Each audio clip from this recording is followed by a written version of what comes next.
Unit second capital gain. હવે આપણે capital gain start કરીએ. કેપિટલ ગેઇન એટલે શું, કેપિટલ ગેઇનનું કેલ્ક્યુલેશન કેવી રીતે કરવામાં આવે છે. ઇન્કમ ટેક્સની અંદર એક હેડ છે કેપિટલ ગેઇન, જેને ગુજરાતીમાં મૂડી નફો.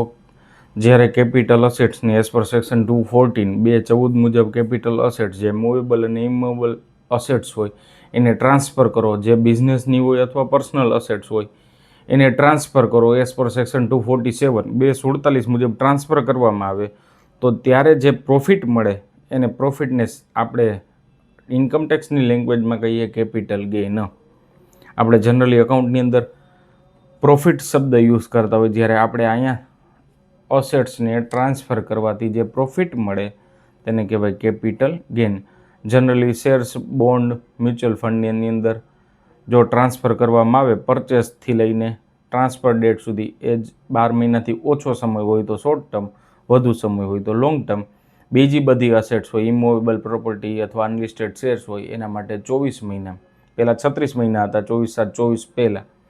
હવે એ રિવાઇઝ થઈને 24 મહિનાની અંદર જો એ અસેટ્સ ટ્રાન્સફર કરવામાં આવે, capital assets which will be transferred as per section 247 by the SSE, such assets is to be treated as capital gain under the head capital gain. હવે આપણે 1 by 1 કેપિટલ ગેઇનમાં કેવી રીતે કેલ્ક્યુલેશન કરવામાં આવે. Simple ભાષામાં કહીએ તો અસેટ્સ વેચો અને અસેટ્સ ખરીદો, બંનેનો ડિફરન્સ થાય એને સામાન્ય ભાષામાં અકાઉન્ટમાં આપણે પ્રોફિટ કહેતા હોય. એ પ્રોફિટને આપણે સ્ટેટમેન્ટને લેંગ્વેજની અંદર ગેઇનના ફોર્મથી ઇન્કમ ટેક્સની અંદર કેલ્ક્યુલેશન કરવા માટેનું ચેપ્ટર એટલે income under the head capital gain, જેને ગુજરાતીમાં કહેવાય મૂડી નફો.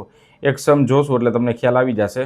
ટૂંકા શોર્ટ સમ છે, 4 સમ આપેલા છે. 5 માર્કમાં પણ ક્વેશ્ચન પૂછી શકાય. એક વખત સમ જોઈ લેશો એટલે તમને ખ્યાલ આવી જશે. મિસ્ટર કાર્તિક, રેસિડેન્શિયલ ઇન્ડિવિડ્યુઅલ, એની એજ છે 54 વર્ષની. Bought a plot of land, cost, any cost કેટલી છે 8,66,880. કયા યરમાં? જુલાઈ 7. એનો મતલબ શું? આ વર્ષ કયું થાય? પ્રીવિયસ યર થાય. જો ખાસ જોતું જ રહેવાનું, પ્રીવિયસ યર અથવા ફાઇનાન્શિયલ યર થાય 7-8. આ શું કામ કરીશ? એનું ઇન્ડેક્સેશન આવશે, કોસ્ટ ઓફ ઇન્ડેક્સેશન. હવે એનું CII અને એ કેલ્ક્યુલેશન કઈ રીતે કેલ્ક્યુલેટ કરવાનું અને એની ગણતરી એ પણ સમજાવીશ. હી હેડ, એને પરચેસ કરેલું હતું, લેન્ડ પરચેસ કરી 2000 એટલે 7-8ના વર્ષમાં. કન્સ્ટ્રક્ટેડ હાઉસ, અને હાઉસ કન્સ્ટ્રક્ટ કર્યું. એ ક્યારે કર્યું? તો કે નવેમ્બર 9માં. એટલે વર્ષ કયું થાય? 9 અને 10. આ પ્રીવિયસ યર થાય 9-10. 2 વર્ષ આપણી પાસે આવ્યા. એક લેન્ડ લીધી, એનું વર્ષ અલગ છે. પછી કન્સ્ટ્રક્શન કર્યું, એનું વર્ષ અલગ છે. અને ઓક્ટોબર 24ની અંદર, ઓક્ટોબર 24 એટલે વર્ષ થાય 24-25. જે જનરલી 1/4/24થી શરૂ થાય, 31/3/25 એને આપણે અકાઉન્ટની ભાષામાં ફાઇનાન્શિયલ યર કહીએ. ઇન્કમટેક્સની ભાષામાં પ્રીવિયસ યર એટલે પાછલું વર્ષ કહેવાય. અને એ વર્ષ થાય 3 વર્ષ આવ્યા. અને ત્યારે હાઉસ સોલ્ડ કર્યું, અને તે કર્યું છે 2,29,64,264. And purchase 1 residential flat in November 24. આ ઓક્ટોબરમાં વેચીને 1 મહિના પછી જ એને શું કરી નાખ્યું? એક નવું હાઉસ પ્રોપર્ટી લઈ લીધું. શું કામ લીધું? શું કામ લેવાથી ફાયદો શું થાય ઇન્કમ ટેક્સમાં, એ પણ બધું આમાં ડિટેલમાં સમજાવીશ. અને એની કિંમત કેટલી છે? 80 લાખ રૂપિયા. અને ફેબ્રુઆરી 2025માં પાછું એક હાઉસ પ્રોપર્ટી લીધું, રેસિડેન્શિયલ હાઉસ પ્રોપર્ટી, અને એ 66 લાખનું લીધું. એ ફેબ્રુઆરી 25માં એટલે 25-26ના વર્ષમાં. અને આ જે લીધું છે નવેમ્બર 24 એટલે 24-25ના વર્ષમાં. આ બંને 24-25માં જ લાગુ પડે. 24-25નું વર્ષ, આના માટે પણ 24-25. તો એનો મતલબ શું? એને વેચાણ કરીને 2 બીજા હાઉસ પ્રોપર્ટી લીધેલા છે. શું કામ લે છે? ટેક્સ ઓછો ભરવો, એટલે ઓછો ભરવો પડે. શું કામ? એક્ઝમ્પશન મળે છે ઇન્કમ ટેક્સની અંદર. જ્યારે અસેટ્સ ટ્રાન્સફર કરો, જે ગેઇન થાય એ ગેઇનના સમય દરમિયાન જો 6 મહિનામાં ટ્રાન્સફર કરો, એના 6 મહિનામાં જો હાઉસ પ્રોપર્ટી પરચેસ કરવામાં આવે તો સેક્શન 54 મુજબ એક્ઝમ્પશન મળે. એ એક્ઝમ્પશન માટે જેનાથી ટેક્સમાં ઘટાડો થાય. કઈ રીતે કેલ્ક્યુલેટ કરશું એ આપણે આવા આન્સરમાં જોઈએ. આપણે ક્વેશ્ચન સમજ્યા. લેન્ડ લીધેલી છે 7-8માં, 9-10માં એને કન્સ્ટ્રક્શનનો ખર્ચો કરેલો છે. પછી ઘણા બધા વર્ષ પછી એને અસેટ્સ વેચેલી છે. હવે આમાંથી એને કેટલો કેપિટલ ગેઇન એટલે એને પ્રોફિટ કેટલો થાય, કેટલો ગેઇન થાય, નોર્મલ ભાષામાં પ્રોફિટ કહેવાય, કેટલો ગેઇન થાય છે એ આપણે કેલ્ક્યુલેટ કરવાનું છે. તો એના માટેનું પત્રક એટલે કેપિટલ ગેઇન કમ્પ્યુટેશન. પહેલાં main title computation of long term, 1-2 વર્ષથી વધુ છે એટલે long term capital gain previous year 24-25 જ્યારે અસેટ્સ વેચી હોય, ટ્રાન્સફર કર્યું હોય અને ઓક્ટોબર 24માં વેચ્યું એટલે વર્ષ થાય 24-25. 24-25 આપણું પ્રીવિયસ યર થાય, assessment year 25-26. Full value of consideration જે વેચો છો એની કિંમત કેટલી, તો કે 2,29,64,264. વેચો છો સામે ખરીદો છો કેટલા, ખરીદ કિંમત તો માઇનસ થાય પણ ખરીદ કિંમતમાં એને ઇન્ડેક્સેશનનો બેનિફિટ મળશે. Index cost of acquisition. Sir એટલે શું? કોસ્ટ ઓફ ઇન્ડેક્સેશન, ઇન્ફ્લેશન જે ઇન્ડેક્સેશન મળે એને બેનિફિટ મળે. સર ત્રિરાશિ મૂકીને કઈ રીતે કેલ્ક્યુલેટ કરવું એ આપણે સમજીએ. એને 2007માં જુલાઈ 2007માં લેન્ડ પરચેસ કરેલી હતી અને 8.66. હવે જો કઈ રીતે મળે છે ને આનું કેલ્ક્યુલેશન હું નીચે અહીંયા વર્કિંગ દ્વારા સમજાવું છું. હવે જુલાઈમાં ત્યારે એનો ઇન્ડેક્સેશન એટલે કે ત્યારે મોંઘવારીનો દર હતો અંદાજે આપણે ઇન્કમ ટેક્સ મુજબ જોઈએ આપેલું જ હશે જનરલી 7-8માં કેટલો છે ફાઇનાન્શિયલ યર 7-8માં 129નો દર હતો. તો 7-8માં 129 અને 24-25માં કેટલો 363 છે, ક્વેશ્ચનમાં જ આપેલું છે. જ્યારે 129નો મોંઘવારીનો દર હતો CII જેને કહેવાય કોસ્ટ ઇન્ફ્લેશન ઇન્ડેક્સ, ત્યારે મકાનની વેલ્યુ એટલે લેન્ડની વેલ્યુ 8,66,880. અત્યારે પ્રેઝન્ટ સિચ્યુએશનમાં એની કમ્પેરમાં વેલ્યુ કેટલી થાય, તો આના બેઝ ઉપર ક્રોસ મલ્ટિપ્લિકેશન અને જે અત્યારની વેલ્યુ એને indexed cost of acquisition of land, કે અત્યારે એ જ લેન્ડ જો પરચેસ કરવામાં આવે તો કેટલા વેલ્યુએ આપણે પરચેસ કરી શકીએ as per indexation provided by the finance minister, જે generally year by year finance minister આંકડા આપતા હોય. એ આપણો આંકડો નથી, જે ઇન્કમટેક્સ દર વર્ષે આપતા હોય એ મુજબ ઇન્ડેક્સેશન લેવામાં આવે અને એ થાય છે 24,39,360. અને સિમ્પલ ભાષામાં કરવું હોય ને તો અહીંયા આ રીતે કરી શકાય. ત્રિરાશિ ન મૂકો તોય તમને થઈ શકે 8,66,880 ડિવાઈડમાં આ વર્ષ કયા વર્ષ માટે હતું તો કે 7-8, ત્યારે ઇન્ડેક્સેશન કેટલો ડિવાઈડ 2 અને અત્યારે મેળવવું છે કયા યરમાં 24-25માં, ત્યારે ઇન્ડેક્સેશન મલ્ટીપ્લાય બાય જે મળે. આ હવે કન્સ્ટ્રક્શનનો કોસ્ટ કરેલો હતો એમાં પણ સેમ 9-10 માટે, તો અહીંયા કેટલું ટોટલ મારે ખર્ચ કેટલો થયો, તો ટોટલ ખર્ચ અત્યાર સુધીનો આ વર્ષ એમાં ઇમ્પ્રુવમેન્ટ આવી ગયું એટલે ખરીદી લેન્ડ ખરીદી હતી એ પ્લસ લેન્ડનો કન્સ્ટ્રક્શન એ પણ કયો તો કે અત્યાર મુજબનો, જૂનો ખર્ચ નહીં. જૂનો ખર્ચને તો એને બહુ વધારે પ્રોફિટ આવે અને ગેઇન પણ વધારે થાય. અને જે SSCની વધારે ટેક્સ ભરવો પડે ત્યારે ઇન્કમ ટેક્સ એમ કહે છે કે તમને અમે ઇન્ડેક્સેશનનો બેનિફિટ આપીએ છીએ. શું કામ? કારણ કે સિમ્પલ એક્ઝામ્પલ આપું, 25 વર્ષ પહેલાં મકાનની કિંમત, દસ્તાવેજની કિંમત 1 લાખ રૂપિયા હોય, અત્યારે 10 લાખ, 20 લાખ, 25 લાખ હોય, તો ડિફરન્સ વધુ થઈ જાય ને એનો ટેક્સ પણ વધુ આવે. તો એવા સંજોગોમાં ઇન્ડેક્સેશનનો બેનિફિટ પ્રોવાઈડ કરે છે ઇન્કમ ટેક્સ SSCના હિતમાં. તો આવી રીતે જોઈએ તો સેલમાંથી પરચેસ વેલ્યુ બાદ કરો એટલે જે મળે એને કહેવાય લોંગ ટર્મ કેપિટલ ગેઇન. હવે મેં તમને શરૂઆતમાં જ કીધેલું તો એક્ઝમ્પશન મળે અંડર સેક્શન 54. 2 હાઉસ લીધેલા છે, 1 અને 2, 6 મહિનાની અંદર પરચેસ કરવામાં આવે ત્યારે એક્ઝમ્પશન માટે એલિજિબલ થાય અને એ એક્ઝમ્પશન થાય છે ટોટલ 1,46,00,000. આટલો પ્રોફિટ હતો એને તરત 6 મહિનાની અંદર 2 મકાન લઈ લીધા એટલે હવે એનો જે ગેન હતો એ ઘટી જશે અને હવે એને આટલા ઉપર ટેક્સ ભરવો પડે. અને અત્યારે નિયમ એવો છે, અત્યારે આ તો પૂછવાનું નથી, આ તમારા નોલેજ માટે, અત્યારે ટેક્સ 12.5% એટલે કે લોંગ ટર્મ કેપિટલ ગેઇન 12.5% છે, શોર્ટ ટર્મ કેપિટલ ગેઇન એ 20% છે.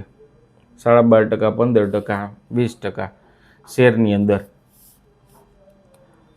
20%, 15% આવી રીતે ગેઇન લેવામાં આવે છે. આ તમારે યાદ રાખવાની કાંઈ જરૂર નથી, એક્ઝામમાં આ પૂછાશે નહીં. તો આવી રીતે કેલ્ક્યુલેશન કરવામાં આવે. સૌથી પહેલાં શું મેળવવાનું? સેલ વેલ્યુ માઇનસ અક્વિઝિશનની વેલ્યુ કોની? તો કે લેન્ડની, પ્લસ એમાં ઇમ્પ્રુવમેન્ટ એટલે કન્સ્ટ્રક્શનનો કોસ્ટ હોય એની ઇન્ડેક્સેશનની વેલ્યુ, જે માઇનસ કરો જે મળે ને કહેવાય લોંગ ટર્મ કેપિટલ ગેન, અને એક્ઝમ્પશન એમાંથી બાદ કરો જો મળતું હોય તો. આને સેક્શન 54 બધા એક્ઝમ્પશન માટેની જ છે અને આપેલા જ હશે. આ ક્વેશ્ચન નંબર ફર્સ્ટ. હવે ક્વેશ્ચન નંબર સેકન્ડ જોઈએ ઝડપથી.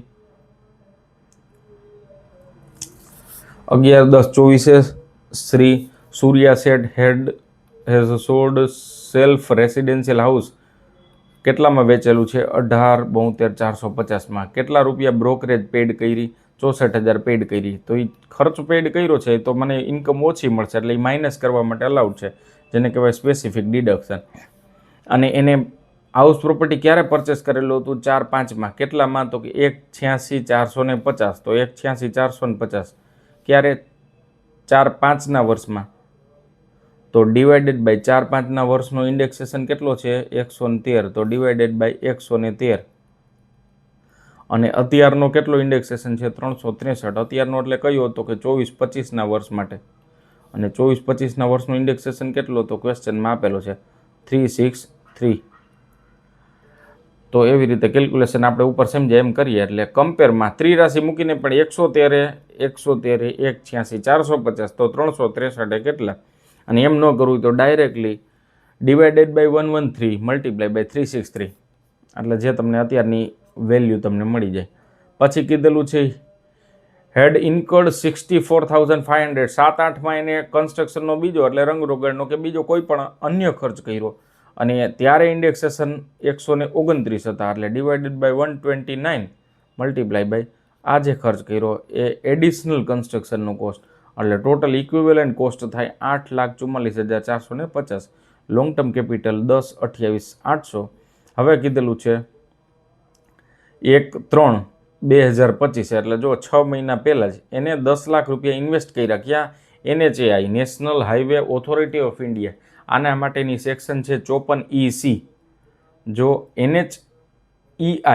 NHAI ના બોન્ડની અંદર જો કોઈ પણ SSE એટલે કરદાતા જો રોકાણ કરે તો એને ટેક્સ એટલો ઘટાડો થઈ જાય. કેટલું રોકાણ કરી શકે? પોતે એક્ઝમ્પશન કરેલું હોય in 3 years of bond of NHAI. અને કઈ સેક્શન છે? કલમ 54EC લખવાની. ખાલી હાઉસ પ્રોપર્ટી લેતા હોય તો section 54.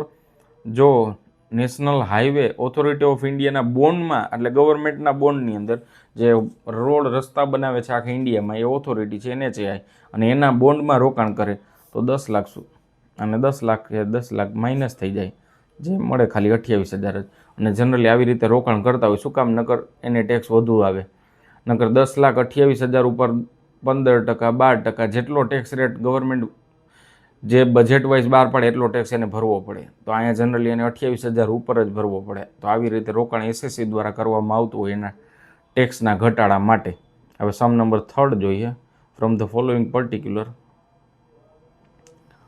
Of Shri Dhruv determine income under the capital gain. 2 income આપેલી છે. રેસિડેન્શિયલ હાઉસ એને પરચેસ કરેલું છે 4/68માં. 1/1/6 સોલ્ડ કરેલું છે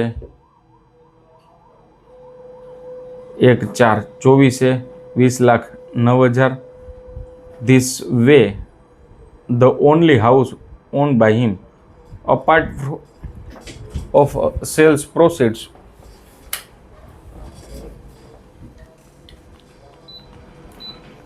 was utilized by him for the education of his son. 5,60,000. પછી જેમાં કન્ટિન્યુ કરીએ અને એને અનધર હાઉસ પ્રોપર્ટી લીધેલી છે. હવે અહીંયા 2 વસ્તુ તમને આપેલી છે. એક તો રેસિડેન્શિયલ હાઉસની એક મિલકતની વિગત આપેલી છે અને સેકન્ડ ઇન્ફોર્મેશન જે પ્રોવાઈડ કરેલી છે એ સિક્યુરિટી. 2 પ્રકારની અસેટ્સ ની વિગત અહીંયા આપેલી છે. એક તો ઇમૂવેબલ અને એક સિક્યુરિટી. અને સિક્યુરિટીની અંદર લોંગ ટર્મની અને શોર્ટ ટર્મની ડેફિનેશન અલગ થાય છે. એટલે આ સમ થોડોક અલગ છે સમ નંબર જે પ્રીવિયસ 2 કરેલા હતા એના કરતાં. આમાં અમુક બજેટની જોગવાઈ પણ આવશે. કઈ રીતે કેલ્ક્યુલેટ કરશું અને ધ્યાનમાં લેવામાં આવશે એ આપણે જોઈએ. સૌથી પહેલાં જો બે અસેટ્સ અને બેની વિગત આપેલી છે, પહેલી અને બીજી. પહેલામાં અસેટ છે રેસિડેન્શિયલ હાઉસ પ્રોપર્ટી, બીજામાં છે સિક્યુરિટી. પહેલાં રેસિડેન્શિયલ હાઉસ પ્રોપર્ટી વેચવાથી જે કાંઈ વિગત અને જે કાંઈ ગેન આવે એની ગણતરી કરીએ. 20,09,000 રૂપિયામાં સેલ્સ કરેલું હતું, એને ડિડક્શન 4,68,000 એને પરચેસ કરેલા હતા. એ વર્ષનું એનું indexation 117 divide by 117 multiply by 363, એટલે જે ગેન આવે અને એને જો કીધેલું છે to acquire another residential house property, a part of sale proceeds utilize by him for the educational. હવે એને એજ્યુકેશન માટે 5,60,000નો યુઝ કરેલો, was used on 31/12/2024 to acquire another, અને એને એક અસેટ્સ લીધી. કેટલી અસેટ્સ લીધી કે જેટલો કેપિટલ ગેન થશે એટલું એને અસેટ્સ લઈ લીધી. અસેટ્સની કિંમત નથી આપેલી, તો જેટલો કેપિટલ ગેન થતો હોય એટલી જ એને અસેટ્સ આપણે કન્સિડર કરીને ધ્યાનમાં લેવી પડે. એટલે ફૂલી અમાઉન્ટ એક્ઝમ્પ્ટેડ તરીકે ધ્યાનમાં લઈને આપણે ગણતરી કરવી પડે. તો પહેલાંની ગણતરી નીલ થાય. હવે જે ગણતરી આવે છે સિક્યુરિટી માટે, સિક્યુરિટીની વેલ્યુ આપેલી છે 3,63,925. હવે આની અંદર જો નિયમ છે, અહીંયા ઇન્ડેક્સેશન ધ્યાનમાં નહીં લેવામાં આવે. જ્યારે 23/7/2024 પછી, ખાસ યાદ રાખજો, સિક્યુરિટીના કેસમાં 23/7/2024 પછી અહીંયા જો અસેટ્સ વેચવામાં, એટલે સિક્યુરિટી વેચવામાં આવે છે, સિક્યુરિટી એટલે શેર અથવા સ્ટોક, એ વેચવામાં આવે છે 23/7/2024 પછી. જો અસેટ્સ સોલ્ડ થાય, સિક્યુરિટી સોલ્ડ થાય, તો ઇન્ડેક્સેશન બેનિફિટ એને નહીં મળે. એટલે ઇન્ડેક્સેશન બેનિફિટ એટલે શું, ડિવાઈડ કરતાં અને મલ્ટીપ્લાય કરતાં એ નહીં મળે. તો એકચ્યુઅલ જે અક્વિઝિશન કોસ્ટ છે એ ધ્યાનમાં લેવી પડશે. વેચે છે 3,63,925માં, ખરીદે છે ત્યારે કિંમત કેટલી હતી?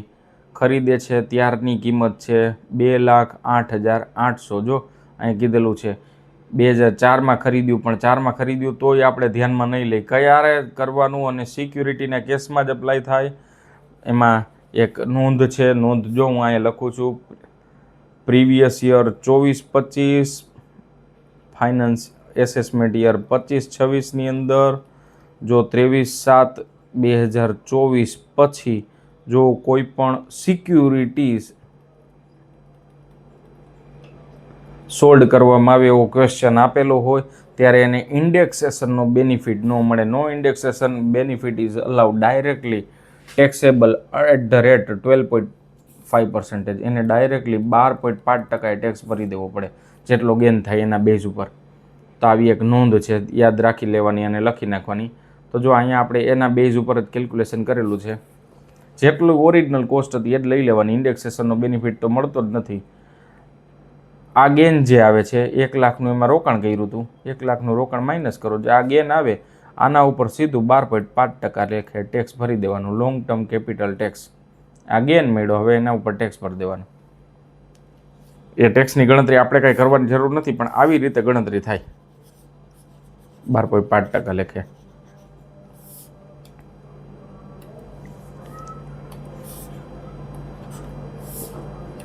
એના પછીનો સમ જોઈએ, લાસ્ટ સમ. ખાસ એક યાદ રાખી નાખવાનું, 23/7/2024 પછીની સિક્યુરિટી હોય તો એના ઉપર ઇન્ડેક્સેશન બેનિફિટ મળશે નહીં. એ ક્યારે આવેલું છે? એ અમેન્ડમેન્ટ એને 24ના ફાઇનાન્સ બિલની અંદર, જે બજેટ આવે એ બિલની અંદર આપેલું છે, એટલે એમાં ધ્યાનમાં નહીં લેવામાં આવે. 24. હવે ક્વેશ્ચન નંબર લાસ્ટ છે, થોડોક લેન્ધી છે, ડિફિકલ્ટ સમ છે, ધ્યાનથી સમજવો પડશે. પૂછી શકાય એવો સમ છે. શ્રી ધર્મેન્દ્ર પરચેસ પ્રોપર્ટી, એને પ્રોપર્ટી કરી 15/5/98. કેટલામાં? તો કે 1,20,000માં. He entered into agreement of sales of property in 2004. 2004માં એને એગ્રીમેન્ટ કર્યું કે મારે મકાન વેચી નાખવું છે. એને રિસીવ કેટલા થયા? 15,000 એડવાન્સમાં મળી ગયા. Due to failure on the part of the purchaser, 15,000 મળી ગયા પણ પરચેસરે પછી પેમેન્ટ ન કર્યું, એટલે એ ડીલ શું થઈ ગઈ? કેન્સલ થઈ ગઈ. અને એડવાન્સ જે આપ્યા હતા એ ધર્મેન્દ્ર એટલે આપણે એસએસસીએ એ ફોરફિટ કરી દીધા. એટલે એને કહી દીધું હવે અમે રિફંડ નહીં કરીએ. પછી આગળ જોઈએ, later on he gift the property to his friend Shri Jayanti. હવે એ જે અસેટ્સ હતી એને શું કરી દીધી, જયંતીને ટ્રાન્સફર કરી દીધી. ક્યારે? તો કે 15/4/2005. અને the following expense are incurred by Shri Dharmendra and Shri Jayanti. એ બંનેએ ખર્ચ કરેલા. Additional construction cost incurred by ધર્મેન્દ્રએ કરેલો બીજો 20,000નો ખર્ચો, અને જયંતીએ 2,44,000નો ખર્ચો કરેલો. પછી કીધેલું છે ફેર માર્કેટ વેલ્યુ. એટલે જનરલી ફેર માર્કેટ વેલ્યુ એટલે શું? 98 જ્યારે હોય ત્યારે 1/4/2001ની વેલ્યુ આપણે ધ્યાનમાં લેવી પડે, અને એને ફેર માર્કેટ વેલ્યુ કહેવાય. એટલે માર્કેટમાં ત્યારે એની વેલ્યુ લમસમ કેટલી હશે, આ ફેર માર્કેટ વેલ્યુ આપણે કેલ્ક્યુલેશનમાં ધ્યાનમાં લેવી પડે. જો આ 1,20,000 ગણાશે કે 7,42,000, તો આપણે આમાંથી જે હાયર હશે એ કન્સિડર કરશું. સર એટલે શું? આપણે કેલ્ક્યુલેશનમાં જોશું એટલે તમને ખ્યાલ આવી જશે. ટૂંકમાં આ જે 1,20,000 હતી એને વેલ્યુને સરકારે એમ કીધું કે અમે ત્યારે એ વેલ્યુની 1/4/1ની વેલ્યુ મુજબ 7,42,000 ગણીએ છીએ, જેને ફેર માર્કેટ વેલ્યુ કહેવાય, જે જંત્રી મુજબની કિંમત કહેવાય. અને એ આપણે ધ્યાનમાં લેવાનું. જેમ વધુ વેલ્યુ ધ્યાનમાં લઈએ સારું એસએસસી માટે. શું કામ? એની ગેન ઓછો આવે. પરચેસની વેલ્યુ વધુ હોય એ એટલો બેનિફિટ થાય. કોને? એસએસસીને બેનિફિટ થાય. હવે પછી જો અહીંયા એક વખત આખો ક્વેશ્ચન જે રિપીટ કરી દઉં છું. ધર્મેન્દ્રએ પરચેસ કરેલું હતું, એને એના ફ્રેન્ડને હાઉસ પ્રોપર્ટી આપી દીધું, એના ફ્રેન્ડે અને ધર્મેન્દ્રએ બંનેએ થોડા ખર્ચ કરેલા. પછી ફેર માર્કેટ વેલ્યુ આપેલી. હવે જયંતી એટલે એનો ફ્રેન્ડ એને વેચે છે, મકાન વેચે છે, ગમે એને વેચી દે છે. કોને વેચે છે? તો એ પણ કીધેલું છે, નરેશને વેચે છે. તો હવે જ્યારે સેલ કરે ત્યારે કેપિટલ ગેન આવે. અસેટ્સની અત્યાર સુધીની આ તો ખરીદીની પછી ખર્ચની વિગત હતી. હવે અસેટ્સને વેચવાની જે વેલ્યુ અને એના લગતા ઇન્ફોર્મેશન એ ક્વેશ્ચનની અંદર આપેલું છે કે 10,50,000માં વેચે છે નરેશને 15/4/13, અને એડવાન્સ મેળવે છે 40,000. Naresh could not pay the advance and stipulated, અને જયંતી પછી ફોરફિટ કરી દે. જયંતીને વેચે છે 40,000 પણ ફોરફિટ કરી દે. જયંતી પેમેન્ટ નથી કરી શકતો. હવે એનો મતલબ શું થયો? જયંતીએ નરેશને વેચ્યું, નરેશ નથી આપી શકતો એટલે કેન્સલ નરેશ સાથેનો એગ્રીમેન્ટ. હવે જયંતી પાછો વેચે છે માનસીને, કીધેલું છે. હવે ફાઇનલી માનસીને વેચાય છે 2024માં. તો જો અહીંયા ધર્મેન્દ્ર હતો એના ફ્રેન્ડ જયંતીને આપે છે,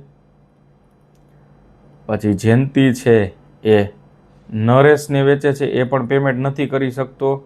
હવે જયંતી છે એ કોને ફાઇનલી વેચી દે છે? માનસીને વેચી દે છે હાઉસ. આવી રીતે તમને ક્વેશ્ચનની અંદર ઇન્ફોર્મેશન આપેલી છે. હવે ઇન્ડેક્સેશન આપેલા છે અને 1 by 1 આપણે ગણતરી કરીએ. હવે જ્યારે જેટલામાં ફાઇનલ તો વેચ્યું કોને? તો કે માનસીને. નરેશને વેચ્યું હતું પણ નરેશ પેમેન્ટ નથી કરી શકતો. હવે આ ક્વેશ્ચન આપણે સમજ્યા. હવે આની ગણતરી સમજીએ એટલે આન્સર કમ્પ્લીટ.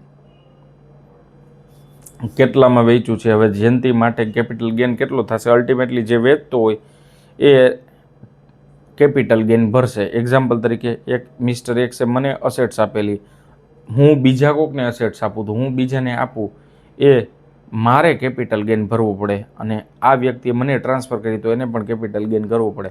હવે હું એટલે કે જયંતી માનસીને જે અસેટ્સ વેચું છું એના માટેનું કેલ્ક્યુલેશન હું કરું છું. અને આ સમ થોડોક ડિફિકલ્ટ હતો કારણ કે કોને વેચે છે, ક્યારેક ફોરફિટ થાય છે, એને લગતી વિગત. એમાં 43,45,400માં વેચાય છે. હવે જો અક્વિઝિશનની કોસ્ટ કેવી રીતે ધ્યાનમાં લેવામાં આવશે? પ્રીવિયસ ઓનરની કોસ્ટ. હવે પ્રીવિયસ ઓનરની કોસ્ટ એટલે શું? તો કે અહીંયા ધર્મેન્દ્રની કોસ્ટ કેટલી હતી? અહીંયા કોની કોસ્ટ છે? ધર્મેન્દ્રની. 1,20,000માં એને પડેલું હતું. હવે મારે કોસ્ટ તો ગણવી પડશે ને, કારણ કે જયંતીને તો ડાયરેક્ટલી એના ફ્રેન્ડે આપ્યું છે, ખરીદી નથી કરી, ફ્રેન્ડે આપ્યું છે ગિફ્ટ કરીને.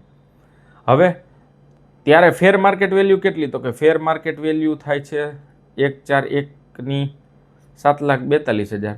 તો આ બંનેમાંથી જે હાયર હોય એ આપણી કોસ્ટ ગણાય.